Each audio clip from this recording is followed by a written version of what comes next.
अल्मोड़ा संसदीय सीट पर इस बार फिर बीजेपी और कांग्रेस प्रत्याशियों के बीच सीधी टक्कर देखी जा रही है। कुल 7 प्रत्याशी चुनावी दंगल में हैं। अन्य क्षेत्रीय और कोई निर्दलीय प्रत्याशी फिलहाल दौड़ में नहीं दिखाई दे रहे हैं। गौरतलब है कि पहले भी अल्मोड़ा संसदीय सीट पर बीजेपी और कांग्रेस प्रत्याशियों के बीच ये मुकाबला रहा है। इस बार भी चुनाव इन्हीं 2 प्रत्याशियों के बीच सिमटता दिखाई दे रहा है। आपको बता दें कि अल्मोड़ा संसदीय सीट पर आखिरी 2 आम चुनावों के परिणाम एक तरफा रहे हैं। आंकड़े बताते हैं 2009 के आम चुनाव में बीजेपी कांग्रेस ने 7 विधानसभा सीटों पर बढ़त बनाई थी। तब जीत कांग्रेस प्रत्याशी प्रदीप टम्टा के हाथ लगी थी। 2014 के चुनाव में मुकाबला 12-2 का हो गया। बाजी बीजेपी के अजय टम्टा के हाथ लगी। 2019 तक आते आते मुकाबला लगभग एक तरफा हो गया।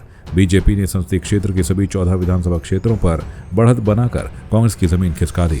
इस बार कांग्रेस पर साख बजाने के साथ पुराना वोट बैंक जुटाने का दोहरा दबाव है।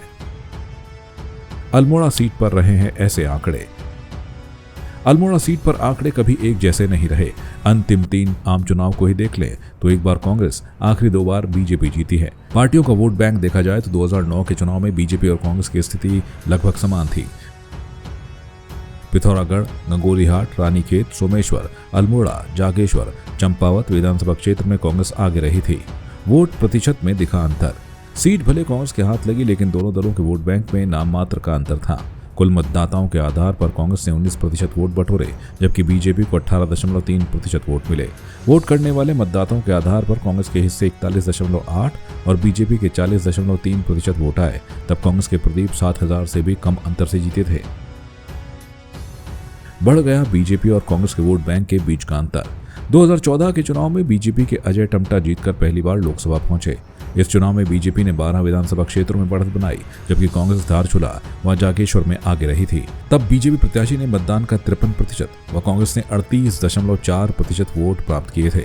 इस चुनाव में बीजेपी ने 13% वोट बढ़ाया तो कांग्रेस को 4% का नुकसान हुआ। 2019 का चुनाव आते आते बीजेपी और कांग्रेस के वोट बैंक के बीच अंतर खाई की तरह बढ़ गया। बीजेपी के अजय टम्टा ने कुल मतदान का 65.5% वोट पाकर एक रिकॉर्ड कायम किया, जबकि कांग्रेस प्रत्याशी प्रदीप टम्टा 31.2% वोट ही ला सके।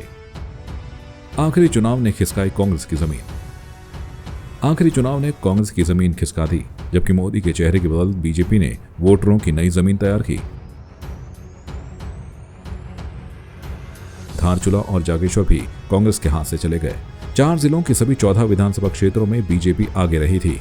इस चुनाव में अजय टम्टा ने 4,44,651 और प्रदीप टम्टा ने 2,11,665 वोट हासिल किए। प्रदीप 2,32,986 मतों से पीछे रह गए। अपनी पुरानी राजनीतिक जमीन पाने के लिए कांग्रेस को इस बार एड़ी चोटी का जोर लगाना होगा। प्रदीप टम्टा के पास चुनावी हिसाब बराबर करने का मौका भी है। प्रदीप टम्टा की संसदीय क्षेत्र में सक्रियता रही कम। चुनाव के बाद कांग्रेस की कमी दिखी। चुनाव विशेषज्ञ बताते हैं कि पिछले लोकसभा चुनाव के बाद कांग्रेस प्रत्याशी रहे प्रदीप टम्टा की संसदीय क्षेत्र में कम सक्रियता रही है। वो यदा कदा ही पिथौरागढ़ और चंपावत के दौरे पर आए। हालांकि जब दौरे पर आए तो पदाधिकारियों के साथ बात मुलाकात जरूर की। सीमांत की सुरक्षा, all weather road, Tanakpur Bageshwar rail line, Tanakpur Jauljibi सड़क, महिला सुरक्षा आदि मुद्दों पर सांसद और सरकार से सवाल भी उठाया। आपकी इस पर क्या राय है, हमें कमेंट कर जरूर बताएं। इसके साथ ही आप हमारे YouTube चैनल को सब्सक्राइब कीजिए। आप हमें Facebook, Instagram, Twitter और कू ऐप पर फॉलो भी कर सकते हैं। और संवाद 365 के साथ एक क्लिक में जुड़ने के लिए डाउनलोड कीजिए संवाद 365 ऐप।